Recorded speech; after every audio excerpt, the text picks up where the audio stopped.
Friends పల్లవి ప్రశాంత్‌ని నిన్న night Jubilee hills పోలీసులు అయితే తనైతే తీసుకెళ్లారన్నమాట చంద్రగూడ స్టేషన్ దగ్గరికి. అక్కడికి వెళ్ళిన తర్వాత పల్లవి ప్రశాంత్‌ని కొంతవరకు అయితే విచారించారు. సో, ఈ విషయం పక్కన పెడితే రీసెంట్‌గా అంటే ఈ యొక్క ఇష్యూ తలెత్తడానికి మెయిన్ కారణం ఏంటంటే మన యాంకర్ శివాజీ గారు అలానే ధనుష్ గారు ఇద్దరు కూడాను తనకేదో ఇంటర్వ్యూ ఇస్తారని చెప్పి హైదరాబాద్‌కి వచ్చినప్పుడు నేను రోడ్ షో చేయాలి. ఇప్పుడు ఇంటికి వెళ్ళాలి. నాకు నిద్ర లేదు. మీరు నా పొలం దగ్గరికి రండి. నా ఇంటి దగ్గర రండి. నేను ఖచ్చితంగా మీకు ఇంటర్వ్యూ ఇస్తాను అని తను చెప్పి ఫైనల్‌గా ఇంటికి వెళ్ళిన తర్వాత వాళ్ళు నాకు ఇప్పుడు నిద్ర వస్తుంది. నేను ఇప్పుడు ఇవ్వలేను. రేపు ఇస్తాను అంటే మీరు కరెక్ట్ టైం చెప్పండి. మేము వెయిట్ చేస్తామని చెప్పి వాళ్ళ దగ్గర వెయిట్ చేయించుకొని పల్లవి ప్రసాద్ ఫైనల్‌గా నెక్స్ట్ డే వెళ్ళి మాకు ఇంటర్వ్యూ కావాలని వాళ్ళు అడిగినప్పుడు తను చెప్పిన సమాధానం నేను ఇవ్వను అని ఒక బూతు మాటలు దెంగై అనే విధంగా మాట్లాడాడు అదైతే ఇన్ఫర్మేషన్. సో, వాళ్ళు చెప్పేది దాని ప్రకారం కొన్ని వీడియోస్ కూడా వాళ్ళు రిలీజ్ చేశారు. ఈ విధంగా బ్యాడ్ పదజాలతో తను మాట్లాడి మమ్మల్ని అవమానించాడు. నేను ఇవ్వను అని చెప్పి మేము వచ్చేవాళ్ళం కాదు కదా. మళ్ళీ తను ఇక్కడ నేను ఇవ్వలేను ఇంటికి రండి అని చెప్పి ఇంటికి వచ్చిన తర్వాత చలిలో మేము అక్కడే వెయిట్ చేస్తూ కానీ తను ఇవ్వలేదు అని చెప్పడం జరిగిందనమాట వాళ్ళు. సో, ఆ విషయం పైన చాలా అయితే బాగా నెగిటివిటీ స్ప్రెడ్ అయింది.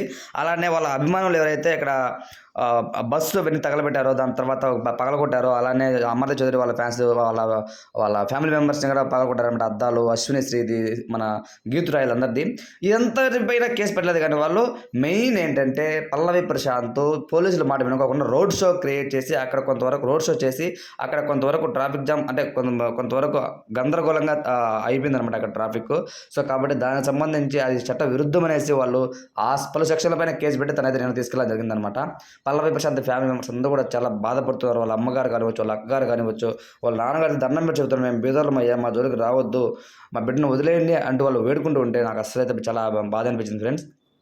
ఎందుకంటే తను గెలిచిన ఆనందం ఎన్నో గంటల సేపు కూడా లేదనమాట. సో, అస్సలు ఈ విధంగా వద్దని ఎవరు ఊహించుండ్రు. కానీ పల్లవి ప్రశాంత్ తప్పు కూడా అదే అనమాట. సో, ఏదైతే రోడ్ షో నిర్వహించాడో ఆ రోడ్ షో నిర్వహించుకోకుండా ఉంటే మాత్రం చాలా బాగుండేది.